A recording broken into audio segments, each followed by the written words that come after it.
Mr. Chair, may I confirm if Mr. Diskaya is still attesting to the truthfulness of the contents of his affidavit dated September 6, 2025, which he presented in the Senate and where he identified lawmakers and DPWH officials allegedly involved in the anomaly in flood control projects. Mr. Diskaya, ito po ba'y pinatotohanan niyo pa? Yes po, Your Honor. Yung nakasulat po dito lahat.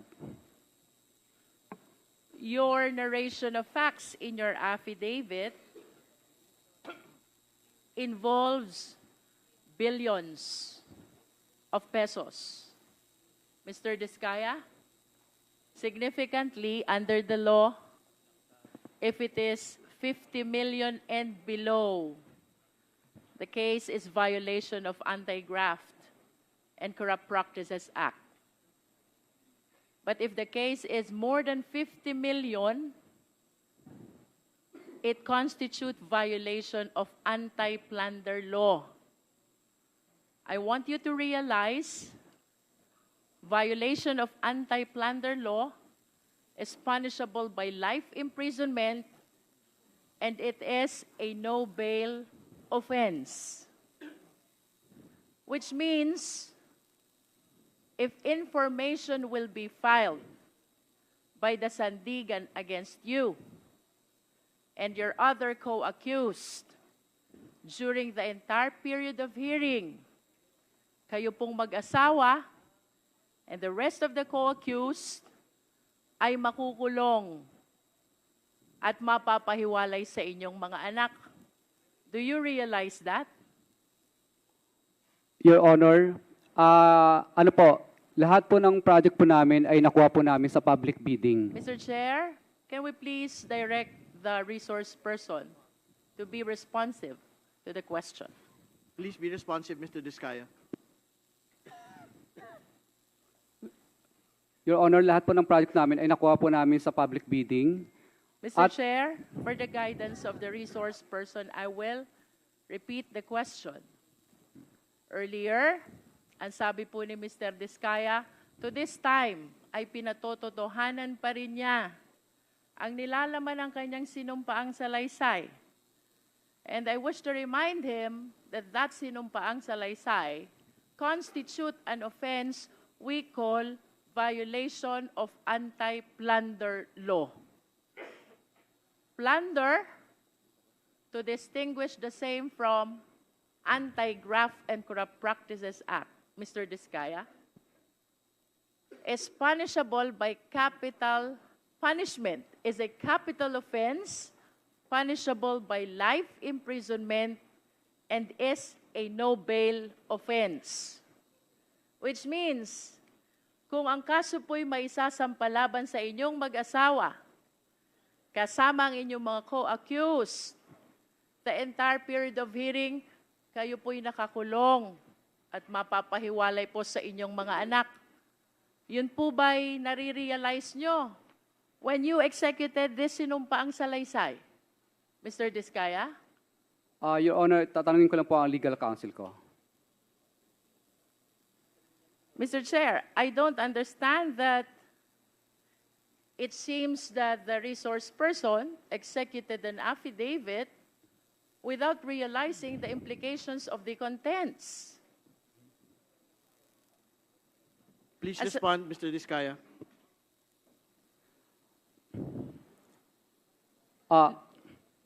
To simplify the question, Mr. Diskaya, nauunawaan niyo po ba ang repercussion, ang epekto, ang implication, ang consequence ng salaysay na inyong isinagawa sa inyong buhay, pamilya? Yes, Your Honor. Do you understand as well that in this affidavit, Mr. Diskaya, kayo po'y umamin na? Do you understand that? You already made an admission about the commission of the case of plunder with your affidavit. No, Your Honor. But you were the one narrating. Kasi, Your Honor, ano po ito, pinilit lang po kami, Your Honor. Pinilit lang po. That is for you to prove. But in as far as this committee is concerned, including the members, when we go over your sinumpaang salaysay, to me it appears you are admitting already to the case of plunder.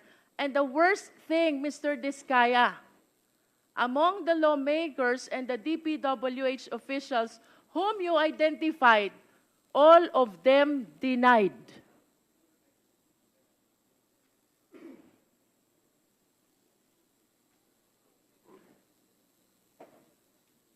Do you understand the implication of this?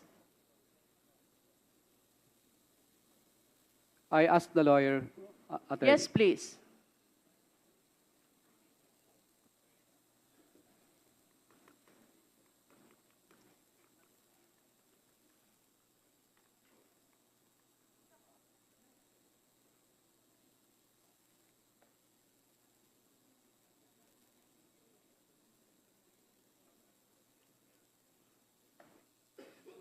Your Honor, yes po. You understand. Okay. So, Sorry, before proceeding, Congresswoman Luistro, ano yung context na sinabi niyong pinilit lang po kayo? Nandito po sa aking salaysay na ayaw po naming magbigay. Okay, alright. Naintindihan ko na. Kaya lang po. Hindi ho kayo pinilit isulat itong affidavit. Hindi po. Okay, alright. Thank you. okay, so, naiintindihan mo ang implication consequences ng affidavit mo. Hindi ka ba natatakot makulong?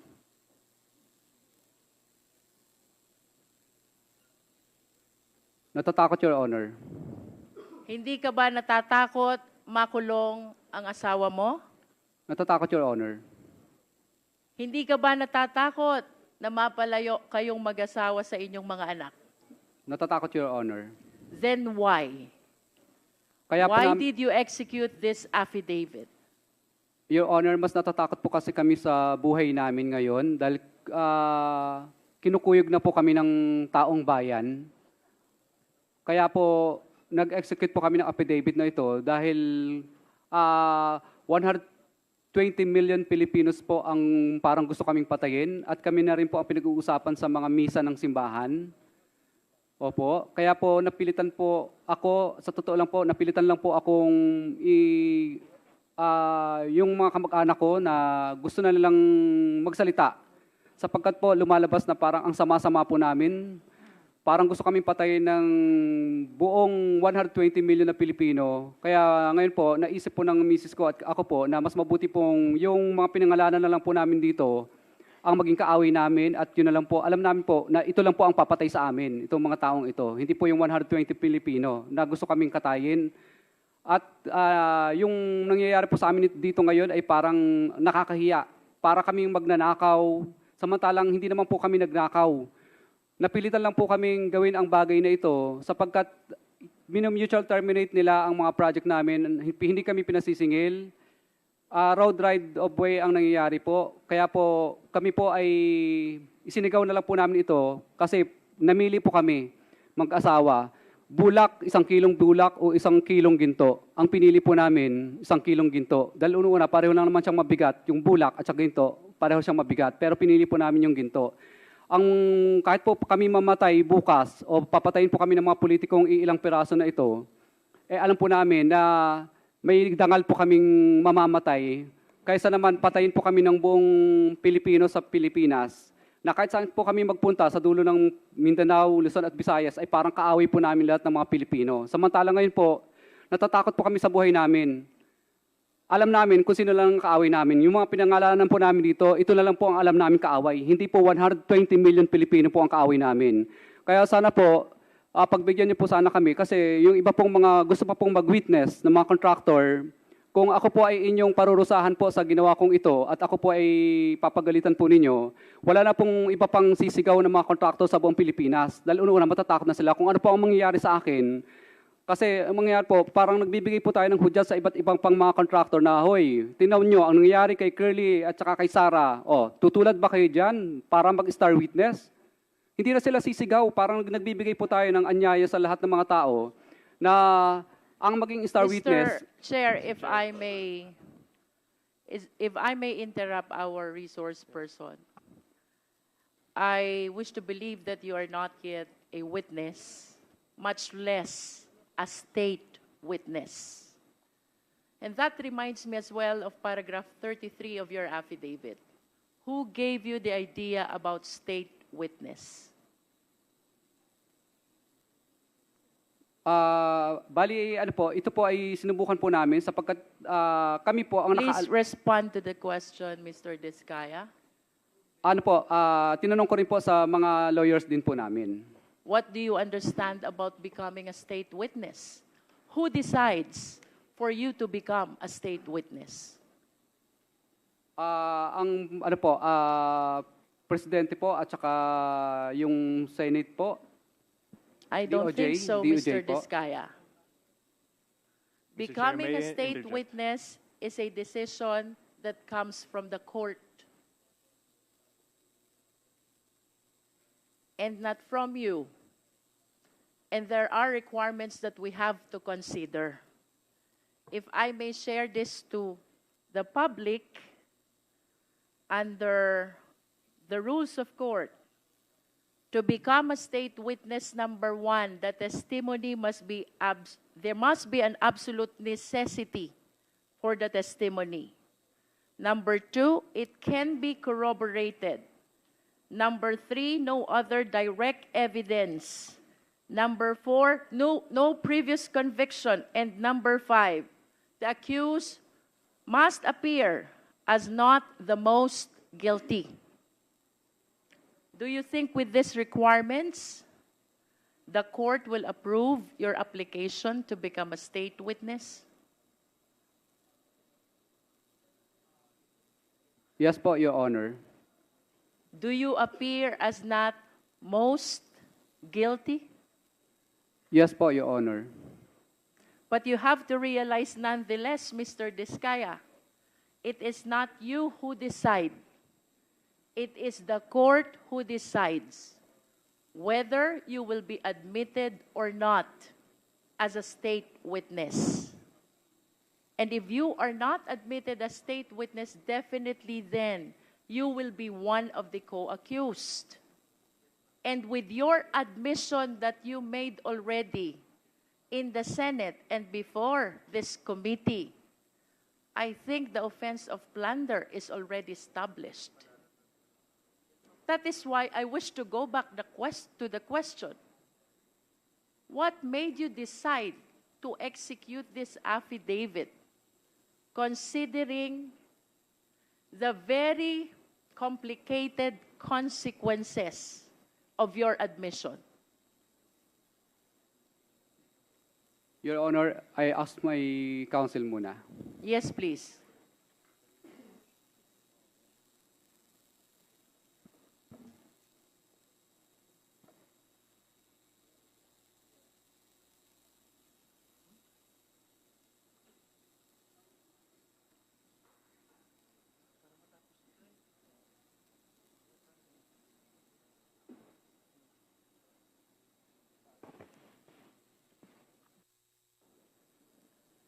Your Honor, nasabi ko na po yung mensahe ng sinabi ko po kanina. So it's because mas pinipili mo na makulong kesa sa magalit at mapatay ka ng mga taong nagagalit sa'yo. Do you confirm that, Mr. Diskaya? Yes po, Your Honor. Okay. I wish to invite your attention to paragraph 9 of your affidavit. Mr. Diskaya, sabi mo dito, nagkaroon ng kaunting tagumpay. Kaunting tagumpay ang St. Gerard Construction, kaya minabuti naming mag-asawa na mag-expand at bumuo ng iba pang kumpanya. Can you please enlighten us, what is kaunting tagumpay to you? Your Honor, naging umunlad po yung aming kampanya, kaya po nagtayo po ang misis ko ng sarili niyang korporasyon. Can we please convert this into quantitative terms? Magkano po ba yung kaunting tagumpay na kinita ng St. Gerard which prompted you to incorporate additional corporations? Your Honor, wala po akong data sa ngayon, Your Honor, pero bigyan niyo po ako ng pagkakataon para po, But at least give us an idea. Is this millions or billions?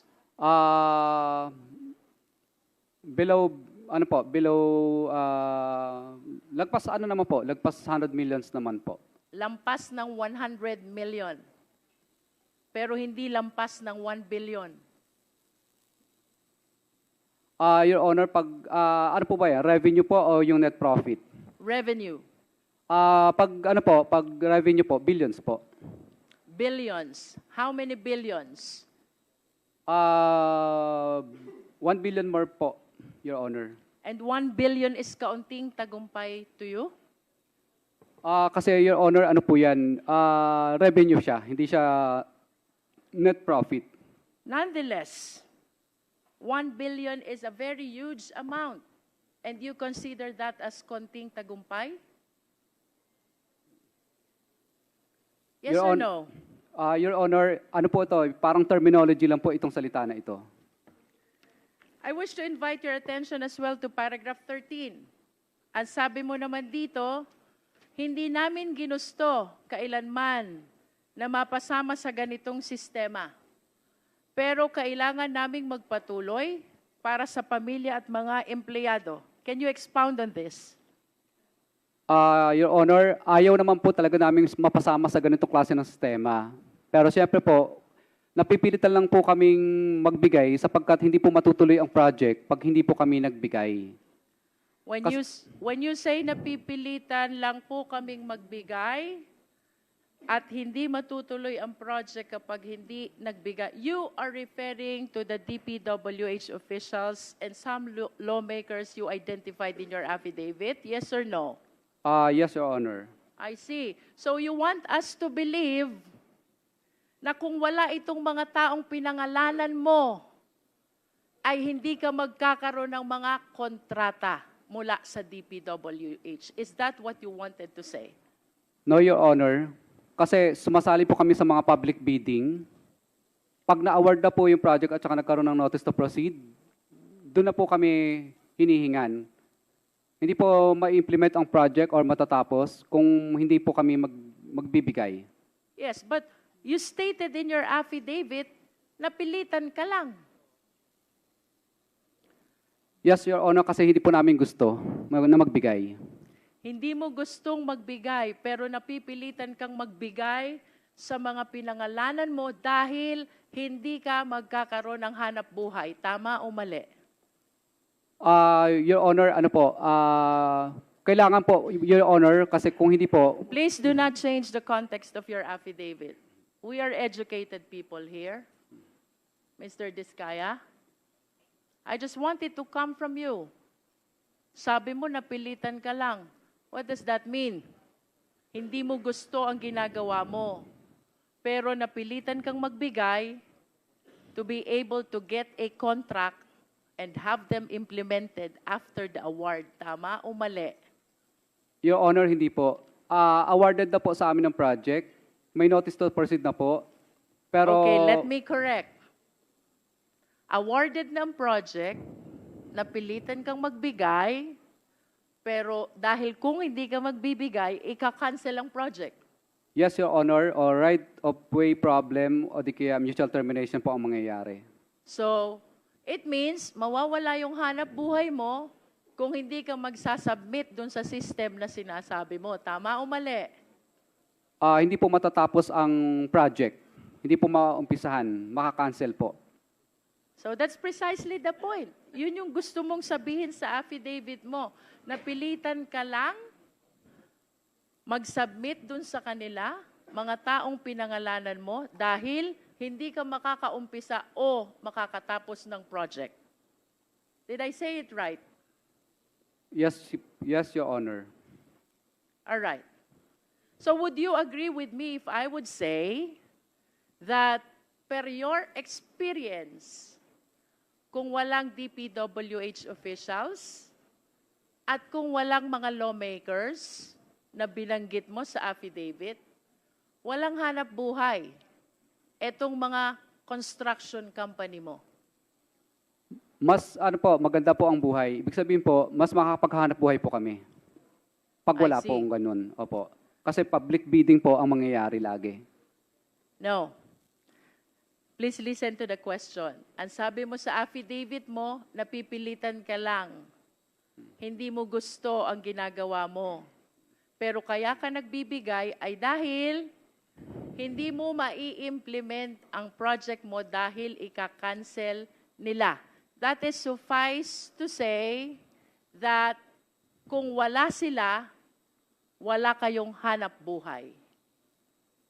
Tama? No, Your Honor. What else would you like to mean by this statement?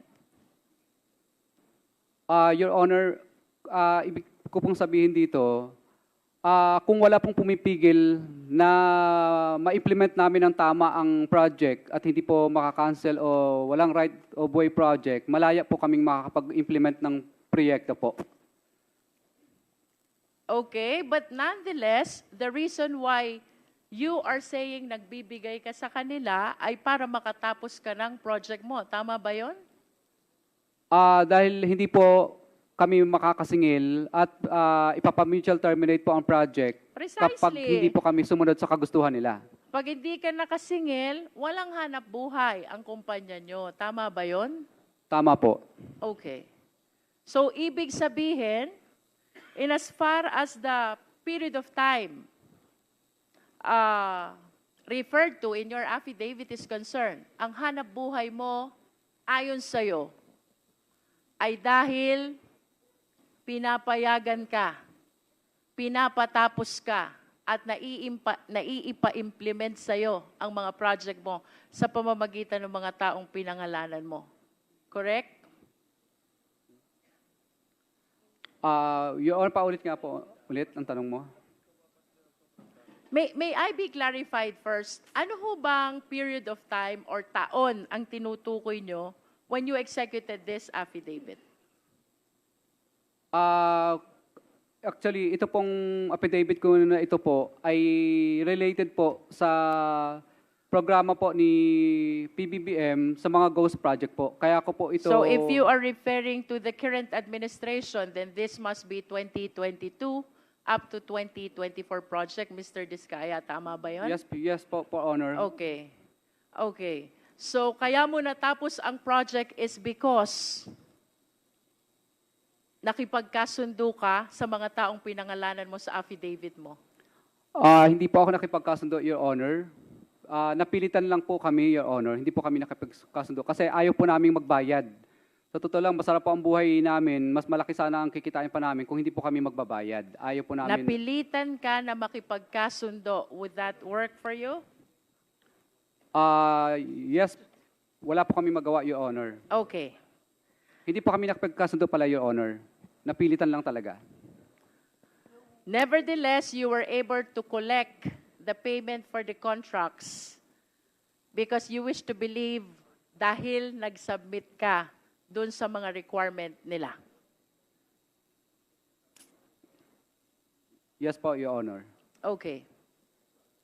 Tama bang sabihin na sa affidavit mo, you would like to implicate the lawmakers and the DPWH officials kung bakit nakakapag-implement ka ng project at nakakasingil ka?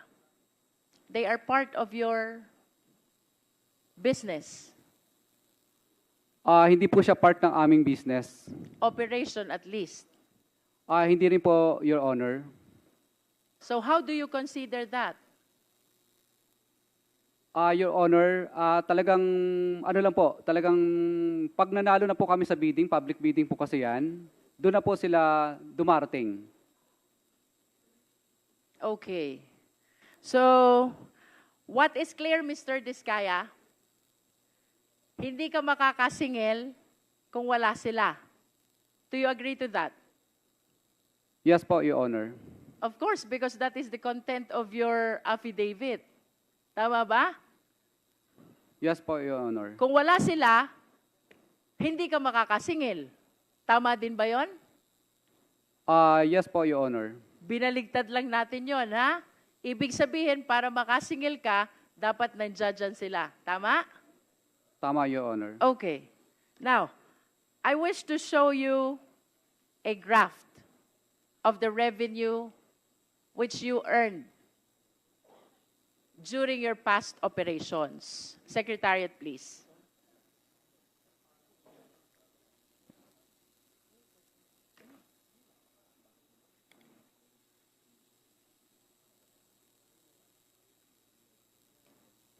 There. Sabi mo, yung affidavit mo pertains to the current administration. So that is the second half of 2022 until 2023, at least for those that are shown in the graph. But if you will notice, Mr. Diskaya, yung revenue mo nag-spike 2017, 2018, 2019, 2020, 2021, and even the first half of 2022.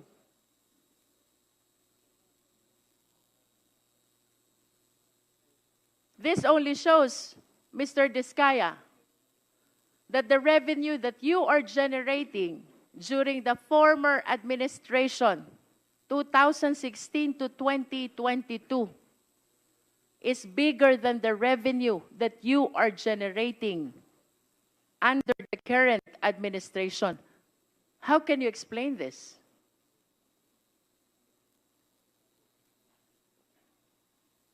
Your Honor, wala naman pong nanghihingi sa amin, kaya mapapansin niyo po, ang nakalista lang po dito ay during ano lang po, during, ito lang po, sa 2022 lang po, dahil ang naging topic lang naman po dito is about sa unprogrammed flood control projects po. Kaya related lang po ito sa mga unprogrammed na po na related projects lang po. Can you repeat your answer, Mr. Diskaya? During the previous administration? Your Honor, wala naman pong ganyan po nung past 3 administration po. Bali, ano lang po, bali, ito po kasing unprogram lang naman po ang napag-usapan po na kung bakit ito po ang 2022 po ang ating isinama po dito. Are you saying na yung pagbibigay mo ng pera sa DPWH at sa mga lawmakers happened only during the current administration and did not happen during the previous administration? Wala pong ganun pong nangihingi sa amin, di pa po. Wala po, pero nilalabanan po namin sa tunay na bidding po. Nagpapadyaryo po kami. Of course, you know how hard it is to participate in the bidding, Mr. Diskaya. And it is impossible, improbable, if not impossible, that the reason why you generated bigger revenue from 2016 to 2022 is because what you experienced under the current administration did not happen during the previous administration, Mr. Diskaya. Wala pong, may nangihingi rin po sa amin, pero ang totoo po niyan, pinadyaryo po namin. Kaya wala. Ano po, madalas po ako magpadyaryo. Meron po akong mga, ano po, pinadyaryo ko po yung mga taga-DPWH kadalasan. Can we show the next slide, please? As a matter of fact, Mr. Diskaya, during the previous administration, 2016 to 2022, where's the second slide?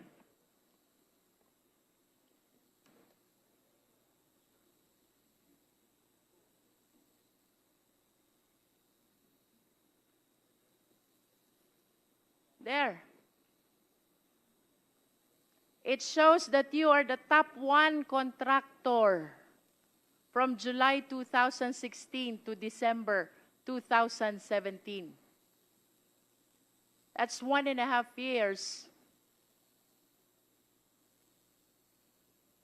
The total value of awarded contracts is 12 billion.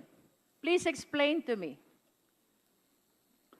Your Honor, nirespeto ko po yung report po na ni PCIJ po. Alam ko po nanggaling po sa PCIJ yan. Pero hindi po yan po ang nakadeclare sa amin pong financial statement po at saka yung mga nag-ongoing. At karamihan nga po dyan is mga na-terminate po na project. Isinama lang po nila sa listahan pero ang dami po dyan mga na-mutual terminate po na project. If that is not correct, then how much is the amount of the awarded contract to St. Gerard? Hindi po ako sigurado pero titingnan ko po, bigyan niyo po ng time para sa data po niya. At least can you give us an estimate? Is that 10B or 8B? Parang naglalaro lang po yun sa wala pang 3 billion po kasi ang dami pong na-mutual terminate na mga project. Mutually terminated contract. What do you mean by mutually terminated contract? Marami pong minsan yung iba po may mga right of way problem kadalasan. Mr. Diskaya, how can you explain to me that under the current administration, may nanghihingi? Otherwise, hindi ka patutuloyin sa kontrata. But under the previous administration, walang nanghihingi. Your Honor, meron din naman pong nangihingi, pero takot sila pag napapadyaryo po sila. Katunayan po, yung mga taga-DPWs na yun, pag dumarating na po ang St. Gerard Construction, ang tawag nila sa amin, pasaway. Sinasabihan ko sila, pasaway ba ang sumunod sa RA 9184? Ano ba ang ibig sabihin sa inyo ng pasaway? Yung sumunod sa batas o yung hindi sumunod sa batas? Kaya pinadyaryo po namin sila. Bakit hindi ka ba nagpapadyaryo under the current administration? Nagpadyaryo din po ako nung kay Secretary Bonoan. Papakuha ko lang po yung aking mga dyaryo. And may we know also sino ba yung mga ipinadyaryo mo during the last administration? Iba't ibang mga district po dito sa Pilipinas, saka Like mga how region many po. of them? Mga district engineer ba yan? Mga regional director ba yan? Can you please name names? Siyempre, pag nagpadyaryo ka, that is something which is very memorable to you. Opo. Yung iba po dito po sa DPWH, Cebu. Yung iba po Sino? yung iba po sa Region 4A. Who? Opo, hindi po mga bids and award committee lang po ang pinadyaryo. Bids and Awards Committee. Sino doon? Can you please name names? Hindi po ang ginagawa ko lang po, binabanggit ko lang po yung pangalan ng distrito na yon, pero hindi ko po binabanggit yung pangalan ng Bids and Award Committee na nag-disqualified sa amin, kundi buong district po ang pinapangalanan ko. Can you please walk us through? Sige nga, kwento mo sa amin, ano yung sinasabi mong pagpapadyaryo? Mr. Chair, if What I are may, the contents of the if I may publication? interject, may we request for the physical copies of those tabloids na sinasabi po niyang siya po ay nagpadyaryo ng mga DPWH officials, lalo na po yung mga Bids and Awards Committees, para po malaman natin kung totoong nagsasabi po ng totoo ang ating resource person. Yes, Salamat po. Mr. Diskaya is ordered to submit copies of the publication of names in the dailies. Yes po, Your Honor.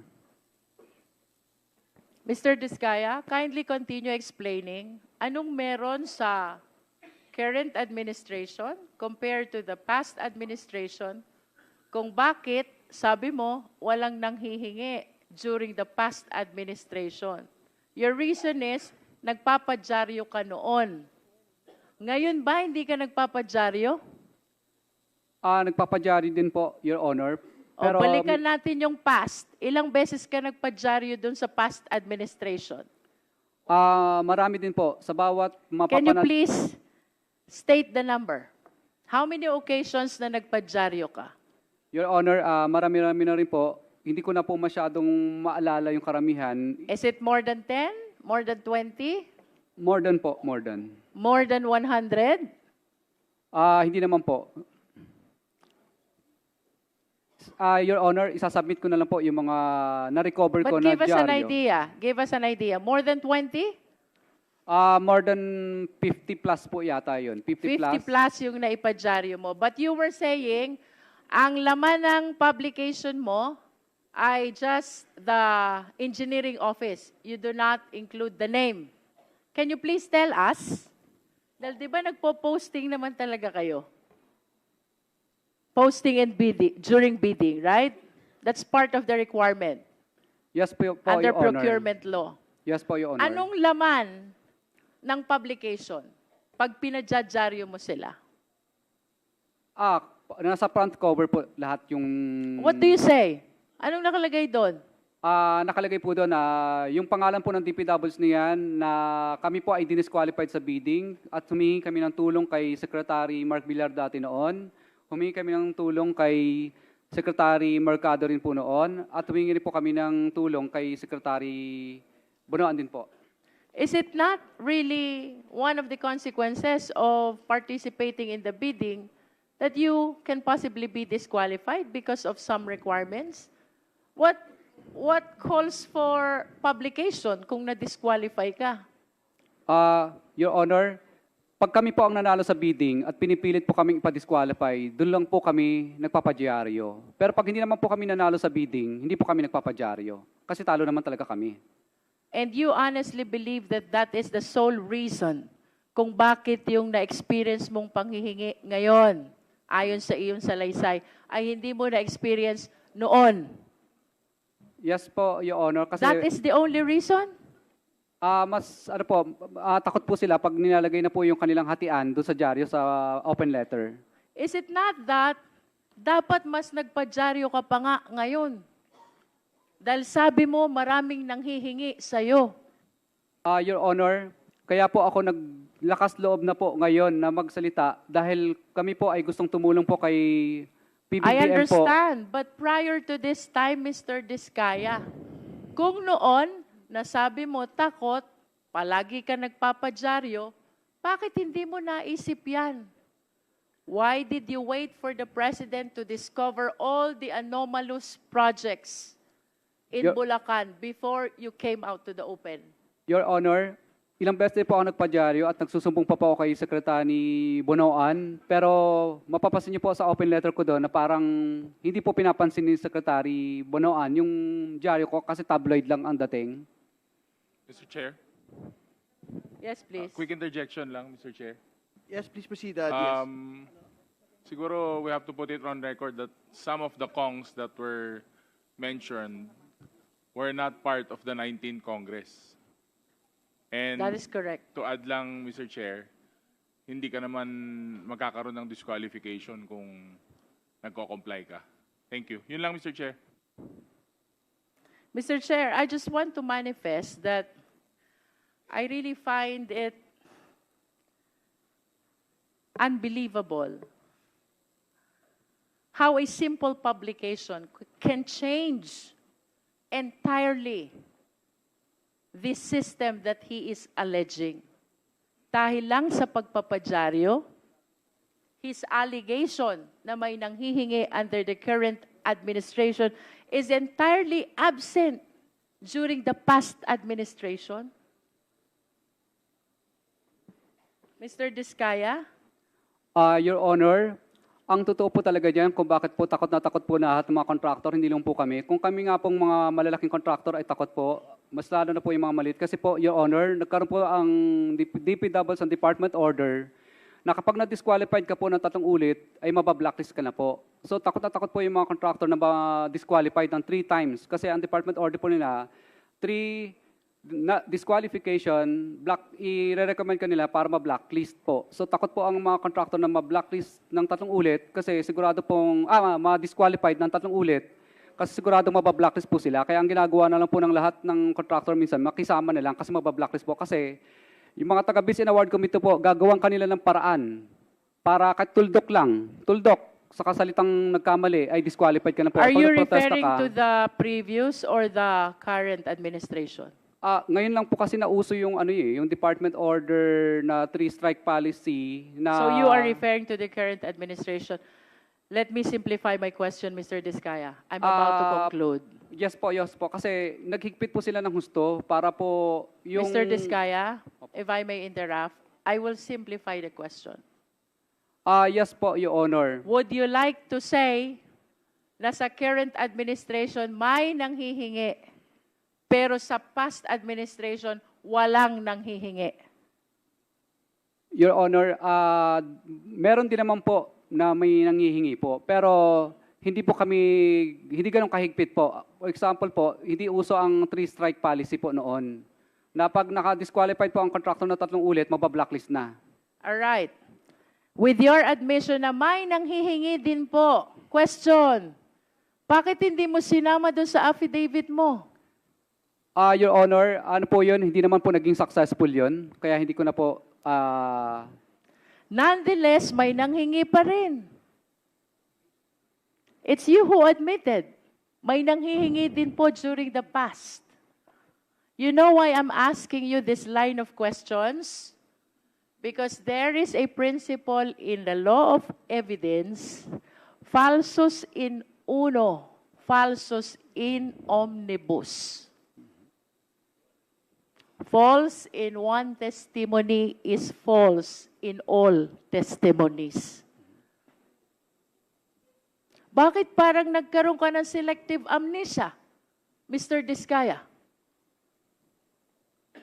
Would you like us to believe na may nanghihingi during the current administration tapos walang nanghihingi during the past administration?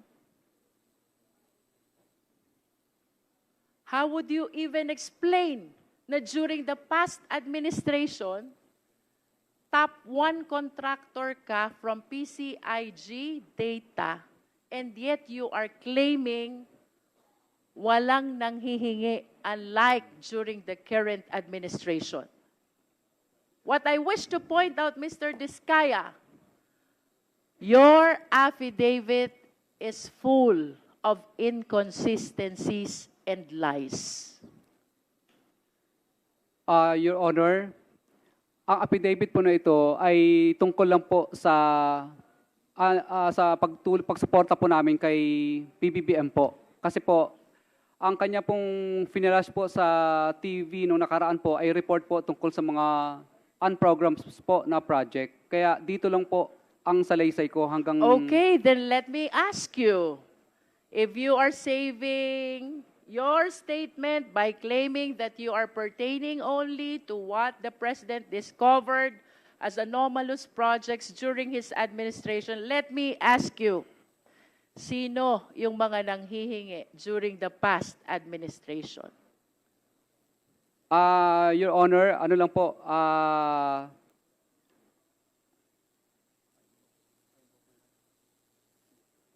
Your Honor, nung mga panahon po kasi na yun, kadalasan po, yung iba po, mga retired na po, mga wala na po dito sa Yes. DPWs. Kadalasan But po, can mga you taga-DPWs lang po. Can you please identify the names with the same courage that you have when you name these lawmakers and DPWH officials in your affidavit? Your Honor, for example po, si D.E. Art Pascual po dati. Kaya lang patay na po Who siya. is kawawa naman D.E.R. po. Pascual? Opo, D.E. Art Pascual. Siya po ang bago po siya namatay noon, ay pina-blacklist niya po kami dahil nag-negative slippage. So siya po ang talagang tunay na nanghihingi sa amin. Huwag ka So hindi po magbanggit kami... ng pangalan ng patay na. Bakit pangalan ng patay yung binabanggit mo? Hindi makakasagot sa'yo. Oho. Yung iba po kasi sa... Ganito na lang ho kaigsi yung pasensya ng komite na ito. Bago ho tayo umabot sa punto na walang uwian. So, seryosohin po natin yung pagsagot. Hindi ho namin tatanggapin yung mga ganyan po. Nagtatanong ng pangalan ng patay.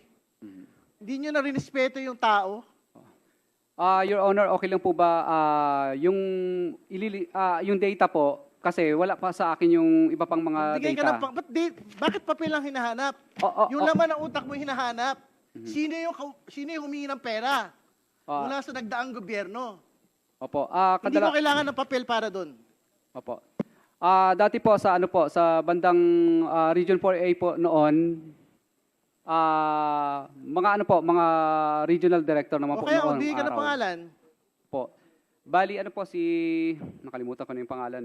Magbigay Kasi ka tagal ng na po. pangalan. Si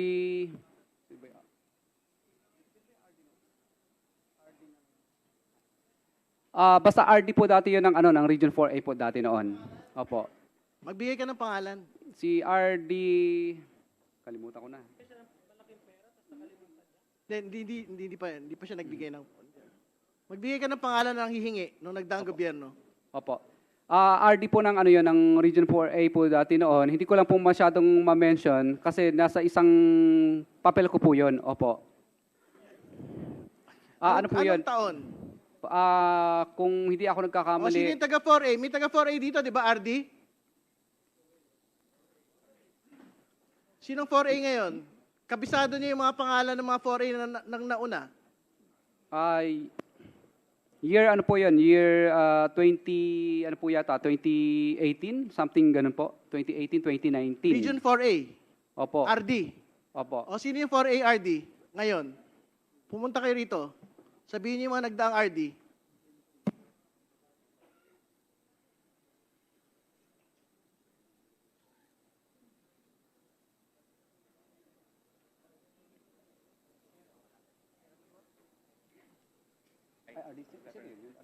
Huwag ka na kayo magkamayan. Director Samson Hebra po dati nung araw. Opo. Buhay pa ba yun? Buhay pa ba yun? Yung mga taga DPWH, buhay pa po ba yun? O sige, pakiulit yung pangalan. Director Samson Hebra po. Humihingi ng pera sa inyo. May inuutusan lang po siya na kailangan ay magbigay po at may pinakukuha. Pero hindi po kami pumayag. Magkano yung hinihingi? Ano po, bali, ano po, parang nasa ano po yata yun, parang 10%. Para kanino? Para daw sa, basta may ayaw po niya, basta taas lang. Yan lang po Ano na naman sinasabi. yung taas? Ano na naman? Baka yung taas, magtututuro ka na naman kung sino-sino. Wala po. Sino yung taas? Wala pong binanggit sa akin ng mga politiko, basta taas lang. Congressman Lucia, please proceed. Mr. Chair, I wish to wrap up, no? If we can bring back the slide. There is an admission also already from the resource person that even during the past administration ay may nanghihingi.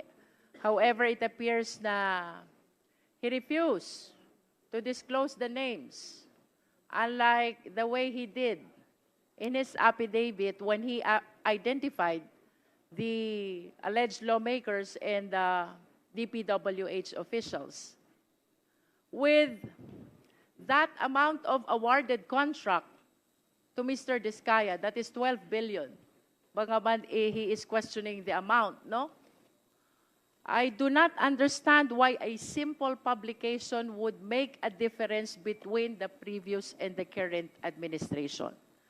If he is claiming na yung mga pinangalanan niya na mambabatas at DPWH officials ay nanghihingi, what makes the situation during the past administration different?